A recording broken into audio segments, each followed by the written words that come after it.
We're so glad to have you here at Marriage Unmasked. Today we are talking about the question, what does our bodies belong to each other really mean? We're looking specifically at what the Bible says. Let me read the passage to you so that you can kind of get some context here on what we're talking about. In 1 Corinthians 7, verse 4, it says, "The wife's body does not belong to her alone, but also to her husband.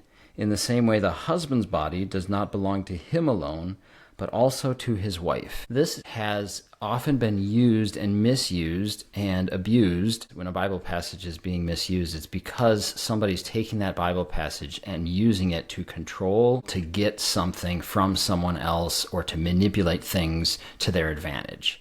And that has definitely happened with this Bible passage.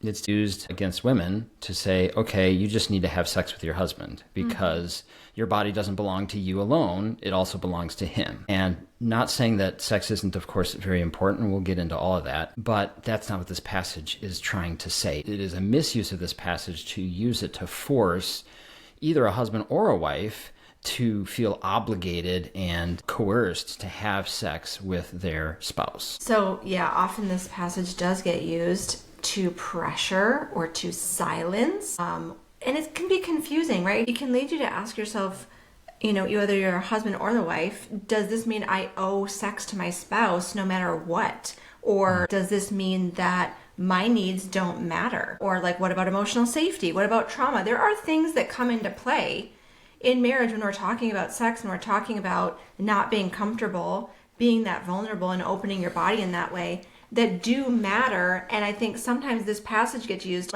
no, none of those things matter. This is the bottom line. And those things do matter. If you're what if I feel disconnected? Sometimes even for us, we're just not really on the same page, or we're feeling disconnected, or there's some hurt there. We're not going to force ourselves to get that intimate, to get that vulnerable when that emotional piece, that emotional connection is suffering. On the other hand, if you're the one who is desiring sex more, then you're what if I feel constantly rejected? And so these questions, they're worth answering. They're worth looking into deeper. Yeah, the key thing about this passage is that this is not meant to be seen through the lens of control, that this isn't about controlling and manipulating someone. This is all about mutual love, being compassionate and kind to one another. In the context of all the Bible, this is really about taking care of each other in this area of your sexual needs. And it is taking into account both sides, not just forcing something. Right, yeah. It's not just one-sided. It doesn't just say, wives, your body's not your own. Right. It says that about husbands too. And it's interesting to note that back in the context of this verse, when this was written, that time period, women, they had little to no power or rights in marriage even, right? Husbands are divorcing their wives. They have all the power there. And so I actually love that this passage is very clearly mutual. It's not just one-sided. It's not just one spouse gets to demand whatever they want. Marriage is no longer about just one, right? It's not just about me. It's I care about your needs too. And I honor you, right? The things that matter to you, they matter to me. I don't treat sex casually. It's not just something that I flippantly say no to every single night. You're holding each other's hearts carefully. Their needs matter, and we don't withhold to punish. I think all these little things come in, and I think Adam and I, we have probably dealt with a lot of these. They, Yes. and because they come up, there's hurt, there's pain that comes up in marriage, and it can be easy for it to impact your sexual relationship and that intimacy. And so we want to bring some truth in here where a lot of times there's shame or there's control here with this passage. And so what this passage also doesn't mean is that you can just override boundaries that are in place. It doesn't mean that consent doesn't matter anymore. If you care about each other, sex in marriage has to be consensual. It doesn't mean that emotional safety and that emotional connection between you is no longer important. That also matters. That's huge on both sides, for both men and for women. We both need that emotional connection as well. It also doesn't mean that your body is just an object to be used for someone else's pleasure. And I have seen this even in some of the wives in my restored community. I mean, if you are somebody who has experienced this, I want you to know that is not okay. No, it is not not at okay all. for one spouse to think they can have sex with their spouse even if they're not fully coherent, if they are sleeping. It is not okay. Your body is not just this empty vessel that people can just use however they want. You are a whole person, body, spirit, right? Soul, heart, all of it. And we don't just treat each other as if we're an object to be used. Yeah, that really violates the whole of Scripture. And so there's no way you can use this passage and say, well, it's just your duty and you just have to do it no matter what. God's design for sex does not include things like fear and pressure and unsafety. It is designed to be this connecting, beautiful thing that a husband and wife come together and become one flesh. They become one. And you can't do that in an atmosphere of fear and intimidation or being used. And I think it's worth saying too, if one spouse is using that fear or that control or trying to get sex in ways that are unhealthy, it's worth looking into, because why do they feel that desperate?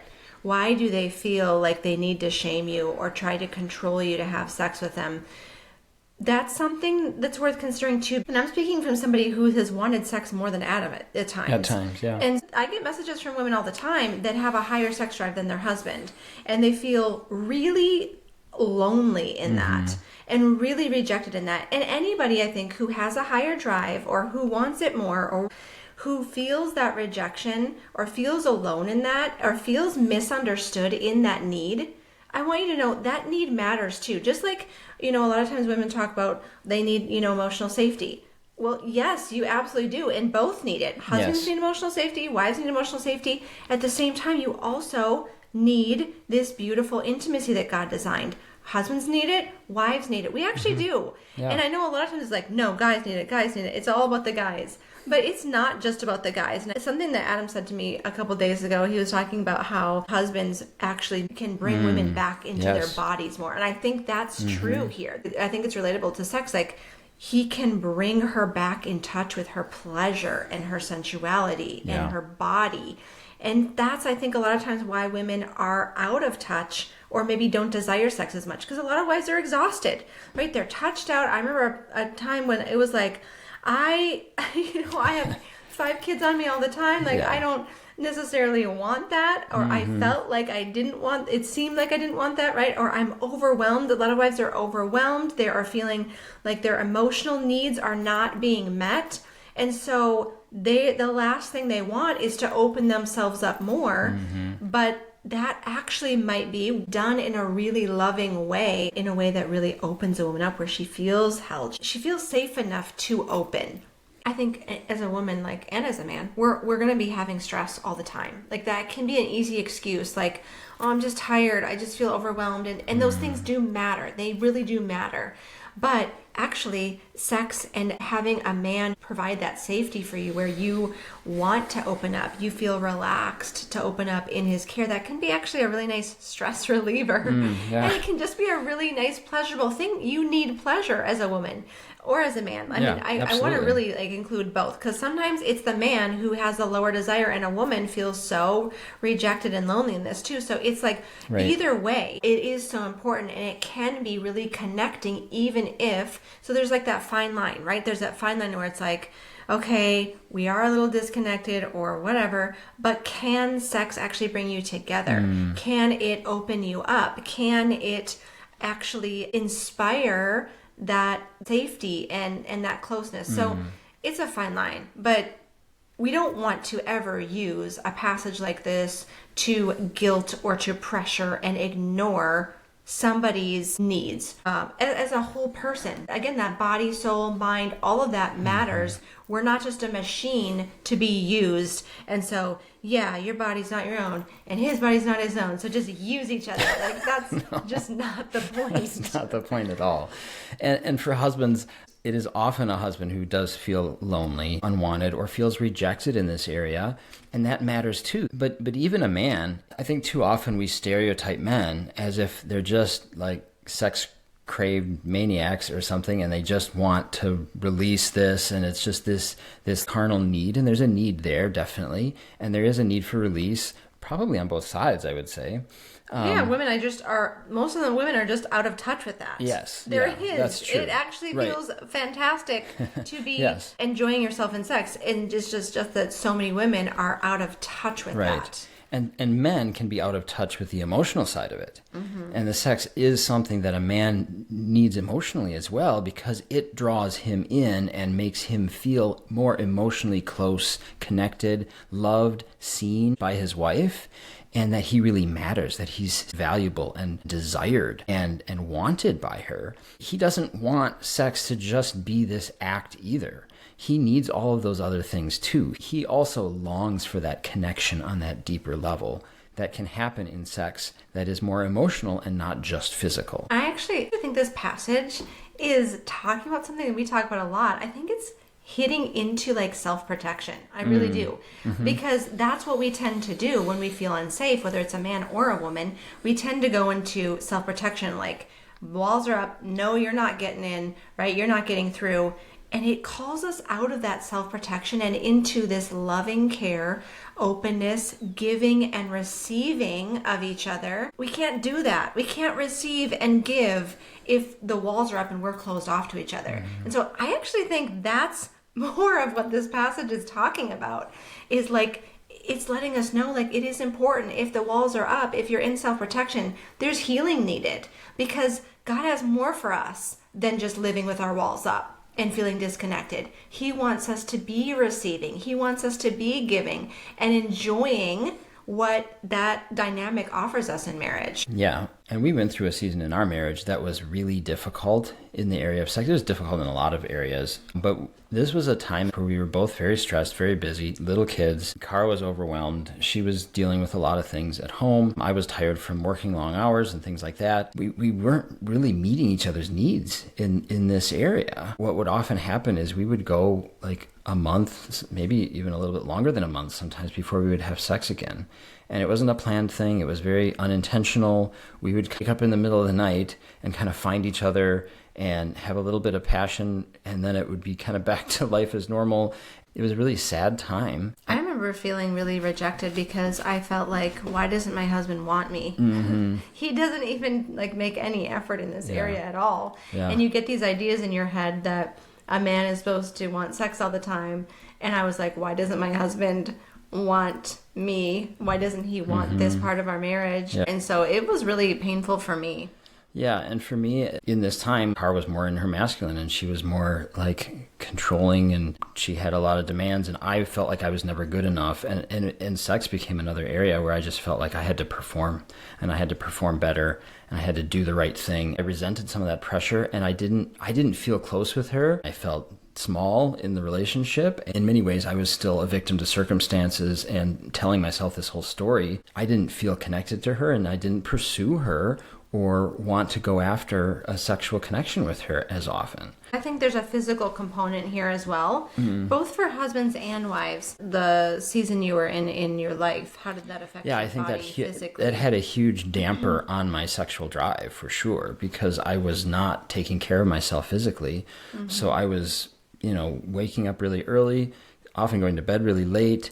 I was doing a physical job as well, so I was exhausted physically, and at the end of the day I wouldn't have much energy left in the tank or emotional reserves either to put that energy into having sex with Cara. And we know as trauma-informed coaches that also when we carry trauma, when we have these unhealed wounds, that affects us not just emotionally and mentally, but it also affects us physically. And I know that was going on for both of us too. You had a lot of unhealed trauma that you were in denial about. Yeah, I had no idea. I had no idea I had any issues. And I knew that I had some, but I didn't really know what to do with it. Yes. And that also impacts us so much and leads to being in that self-protective state that I talked about. Yes. That I think this passage is really addressing. And that really touches on how important it is to have that self-care and to care for each other. And so a good question to ask is really,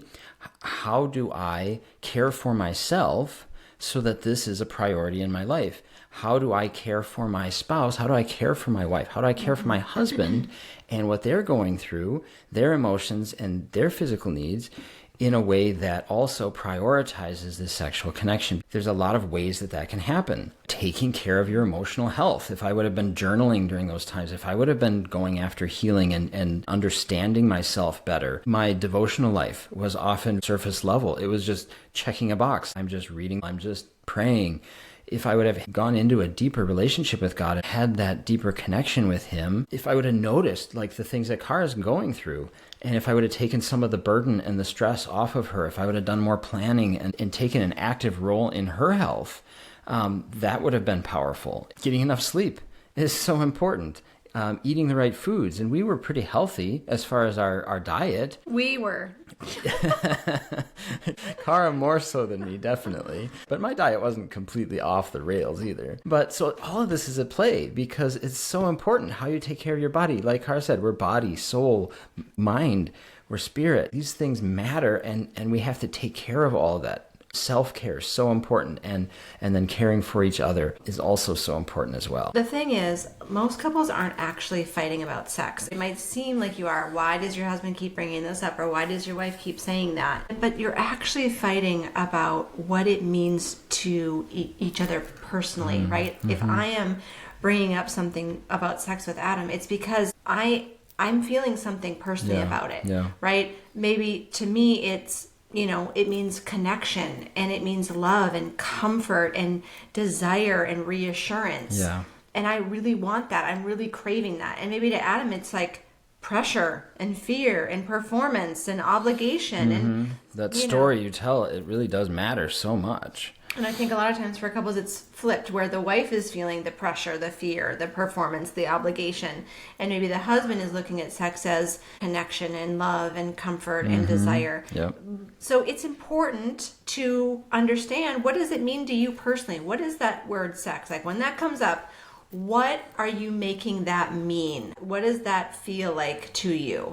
A lot of times we go back to like, why don't you care about me? He's like, why don't you care about me? And I'm like, why don't you care about me? Right? Yep. And you both end up feeling alone. Yeah. And there are a lot of good questions to ask so that we can actually get on the same page about this and that we can really explore, because curiosity is really important here too. When you are more curious about what your spouse is experiencing in sex and curious about what is pleasurable to you and what is important to you, and you have an actual conversation, you actually come together and you talk about these things. Communication is so important around this, because if you don't communicate about it, then it's not going to change. It's going to stay the same. And you're not going to be able to understand what is exactly going on under the surface. Both of you are coming into marriage with preconceived ideas about what sex would be like, or understanding of what it is, or Bible passages like this that were taught to you, or things that you felt about your own body.